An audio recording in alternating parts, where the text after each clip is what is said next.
നമസ്കാരം. ജമ്മു കാശ്മീരിൽ നിയന്ത്രണ രേഖയ്ക്ക് സമീപം വീണ്ടും പാക് ഡ്രോണുകളുടെ പ്രകോപനം. രജൌരി ജില്ലയിലെ നൌഷേര സെക്ടറിൽ അതിർത്തി കടന്നെത്തിയ പാകിസ്ഥാൻ ഡ്രോണിന് നേരെ ഇന്ത്യൻ സൈന്യം വെടിയുതിർത്തു. ഇന്ന് വൈകുന്നേരം മുതൽ വിവിധ അതിർത്തി മേഖലകളിലായി 5 തവണയാണ് ഡ്രോൺ സാന്നിധ്യം റിപ്പോർട്ട് ചെയ്തത്. ഇതേ തുടർന്ന് രാജ്യാന്തര അതിർത്തിയിലും നിയന്ത്രണ രേഖയിലും അതീവ ജാഗ്രതാ നിർദ്ദേശം പുറപ്പെടുവിച്ചിരിക്കുകയാണ്.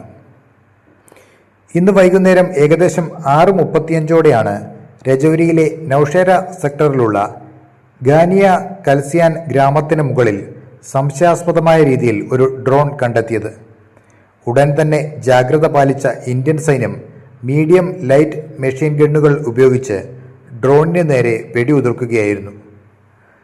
സൈന്യത്തിന്റെ ശക്തമായ നീക്കത്തെ തുടർന്ന് ഡ്രോൺ പാക് അതിർത്തിയിലേക്ക് തന്നെ മടങ്ങിയതായാണ് വിവരം. എന്നാൽ ഈ ഒരു സംഭവം കൊണ്ട് തീർന്നില്ല. സാംബ, പൂഞ്ച് ജില്ലകളിലും ഡ്രോൺ നീക്കങ്ങൾ ശ്രദ്ധയിൽപ്പെട്ടിട്ടുണ്ട്. സാംബയിലെ ചക് ബ്രബാൽ മേഖലയിൽ രാത്രി 7:15ഓടെ ആകാശത്ത് മിന്നിത്തിളങ്ങുന്ന വെളിച്ചത്തോടുകൂടി പറക്കുന്ന വസ്തുവിനെ നാട്ടുകാരും സുരക്ഷാ ഉദ്യോഗസ്ഥരും കണ്ടു.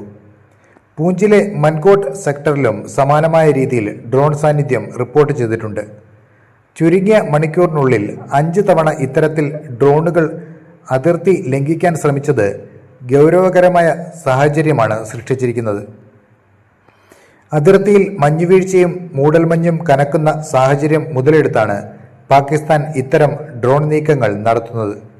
ലഹരിമരുന്നും മാരകായുധങ്ങളും ഇന്ത്യൻ മണ്ണിലേക്ക് എത്തിക്കാനാണ് ഡ്രോണുകളെ പ്രധാനമായും ഉപയോഗിക്കുന്നത്. കഴിഞ്ഞ വെള്ളിയാഴ്ച മാത്രം സാംബ സെക്ടറിൽ നിന്ന് 2 പിസ്റ്റളുകളും ഗ്രനേഡുകളും അടങ്ങിയ വൻ ആയുധശേഖരം സുരക്ഷാസേന പിടികൂടിയിരുന്നു. ഇത് പാക് ഡ്രോണുകൾ വഴി നിക്ഷേപിച്ചതാണെന്ന് വ്യക്തമായിരുന്നു. ഇതിന് പിന്നാലെയാണ് ഇന്ന് വ്യാപകമായ രീതിയിൽ വീണ്ടും ഡ്രോണുകൾ പ്രത്യക്ഷപ്പെട്ടത്.